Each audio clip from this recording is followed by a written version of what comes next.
तो टोल प्लाजे और जो स्मार्ट मीटर को लेकर अलग-अलग पार्टियों की जो बयानबाजी हो रही है और इसको लेकर सरगर्मियाँ तेज़ हो गई हैं।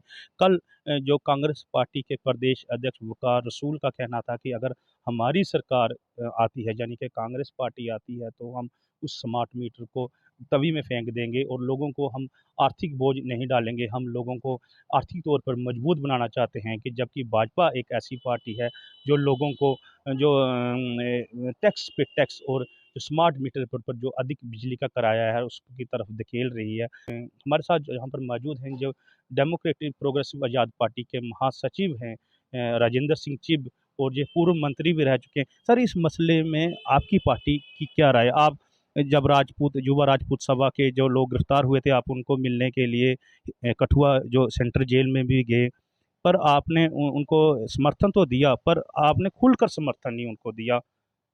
जैसे उनके साथ जैसे उनके साथ हड़ताल पे नहीं बैठे। एक अपना एक निजी एक राजपूत होने के नाते आप उनसे मिलने के ना लिए ना गए। ना ना ना ना बिल्कुल गलत। हमारा समर्थन एब्सोल्युटली फुल फ्लेज था उस समय भी और आज भी है। और हमने, आपने कहा, देखिए, हम सांबा में उनके साथ बैठे, हम घुघवाल में उनके साथ बैठे, हम कठुआ के जो शहीदी चौक था उनके साथ बैठे, उसके बाद हम सेंट्रल जेल में उनके साथ मिलने के लिए गए। लेकिन वो केवल युवा राजपूत सभा के लोग नहीं थे, उसमें बाकी लोग भी थे जिनको उन्होंने अंदर किया हुआ था, नंबर एक। नंबर दो, हमने वहाँ जो लोगों के सामने, जिसमें सैकड़ों लोग हमारे सामने थे, जो मैंने वहाँ तकरीर करी, उस तकरीर में हमने बिल्कुल स्पष्ट कर दिया कि ये बेइंसाफ़ी है, ये जो सरकार है हमारे लोगों के साथ बेइंसाफ़ी कर रही है। और हमने साबित किया कि जो टोल प्लाजा सरोड़ का है उसकी कोई जवाज़ नहीं है, टेक्निकली भी गलत है। जो नेशनल हाईवे अथॉरिटी का रूल है, 60 किलोमीटर के अंदर दूसरा टोल प्लाजा नहीं होना चाहिए। और सरोड़ का जो टोल प्लाजा का जो डिस्टेंस है वन से, वो सिर्फ 38 किलोमीटर्स है। सेकेंडली, आपकी जो जम्मू पठानकोट रोड जो है उसके बाद 6 लेन रोड बन रही है, उसके बाद ब्रिजेस बन रहे हैं, उसके बाद फ्लाईओवर बन रहे हैं। Road is not pliable. जब रोड ही नहीं है तो आप उसका जो है उसका टोल क्यों लेना चाहते हैं? ये भी टोटली रॉन्ग है। थर्डली, जब बारिशें हुई तो तरना जो नाला है, तरना नाला का पुल जो था वो डैमेज हो गया। उसकी वजह से जम्मू और पठानकोट के बीच जो गाड़ियाँ चल रही हैं आने जाने की, वो कम से कम 15-20 किलोमीटर का चक्कर लगा के जाती हैं। तो इसलिए टोल प्लाजा का कोई जवाब नहीं बनता। और यहाँ तक आपने मुझे प्रश्न किया है, हमारा आज भी समर्थन है। मैं तो जिस दिन ट्रांसपोर्ट का जुलूस निकला था, मैं तो उनके साथ भी चला। पता नहीं आपको रिपोर्ट मिली या नहीं मिली। तो इसलिए हमारी पार्टी का स्मार्ट मीटर्स के बारे में और स्लो टोल प्लाजा के बारे में हमारा पूरा पूरा समर्थन है। बल्कि मैं ये कहूँगा कि हमारी पार्टी ने बहुत जगह पे, जम्मू शहर में और उससे बाहर भी, स्मार्ट मीटर्स के बारे में प्रदर्शन किए। हमारे जम्मू अर्बन के डिस्ट्रिक्ट प्रेसिडेंट गौरव चोपड़ा, उन्होंने प्रदर्शन किया। हमारे दूसरे लोग जो थे जगह जगह थे, उन्होंने प्रदर्शन किया। अखनूर में प्रदर्शन हुआ, आरएसपुरा में प्रदर्शन हुआ। तो इसलिए मैं कह रहा हूँ कि हमने कभी ये नहीं सोचा कि हम कोई कमज़ोर तरीके से उनका सपोर्ट कर रहे हैं, बल्कि हम पूरी तरह उनको हमने सपोर्ट किया है। जैसे कांग्रेस के प्रदेश अध्यक्ष का बयान आया था कि अगर हमारी कांग्रेस सत्ता में आती है तो हम इसको तवी में फेंक देंगे या जेल में फेंक देंगे। अगर आपकी पार्टी सरकार आने वाले टाइम में अगर इलेक्शन होते हैं तो आपकी पार्टी आती है, आपका पार्टी का क्या होगा इसमें रद्द-ए-अमल? देखिए, कांग्रेस प्रदेश अध्यक्ष वकार सुलवानी, उसकी हर स्टेटमेंट बचकाना होती है। ये बच्चों वाली स्टेटमेंट है कि आज ये सरकार चल रही है, जब लाखों की संख्या में स्मार्ट मीटर लगे हैं तो खेर के तभी में फेंक देगा।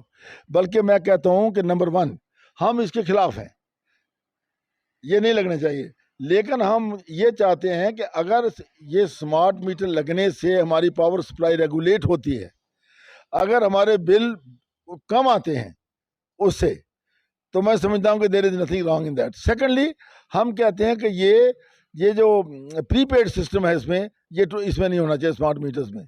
अगर गरीब आदमी का किसी समय जो है वो रात को बिजली चली जाए, उसके घर में बीमार है, तो वो कहाँ जाएगा? तो ये 3 चीज़ें हम चाहते हैं कि स्मार्ट मीटर बेशक लगे रहें, लेकिन स्मार्ट मीटर की वजह से पावर सप्लाई रेगुलर हो, हमारी कटौती कम हो, हमारा जो बिल है वो कम आए और इसमें प्रीपेड सिस्टम नहीं होना चाहिए, so there is nothing wrong. ये तो बच्चों वाला बयान है कि हम उसको उखेड़ के तवी में फेंक देंगे। अरे भाई देखो, आप सरकार को चलाना चाहते हैं तो ऐसी चीज़ें उखाड़ के फेंकोगे आप। आपको रैशनलाइज होना चाहिए, आपको समझदारी की बात करनी चाहिए। मैं कहता हूँ मुझे क्या एतराज़ है स्मार्ट मीटर्स का, अगर मेरा पावर सप्लाई रेगुलर हो जाती है तो मुझे क्या फ़र्क पड़ता है अगर उसका बिल लोगों मेरा का कम कहना आता है। है कि बिल जो हैं वो 6,000 7,000 से ऊपर आ रहा है, क्योंकि ये जो स्मार्ट मीटर है वो बिजली की यूनिट अधिक बता रहा है।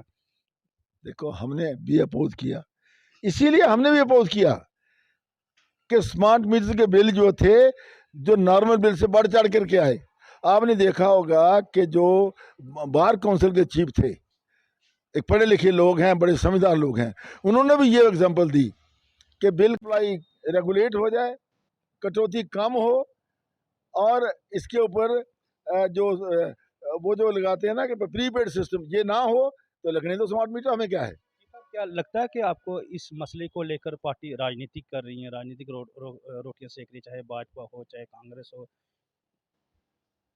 देखो हर पार्टी राजनीति करती है, आप भी करते हो? हर नहीं नहीं हर पार्टी राजनीति करती है, लेकिन राजनीति करने की कोई सीमा होनी चाहिए, सिविलाइज्ड राजनीति, जिसमें वो बात कहो जो पूरी कर सको, ऐसी बात करो जो जेन्युइन हो, ऐसी बात करो जो फिजिबल हो।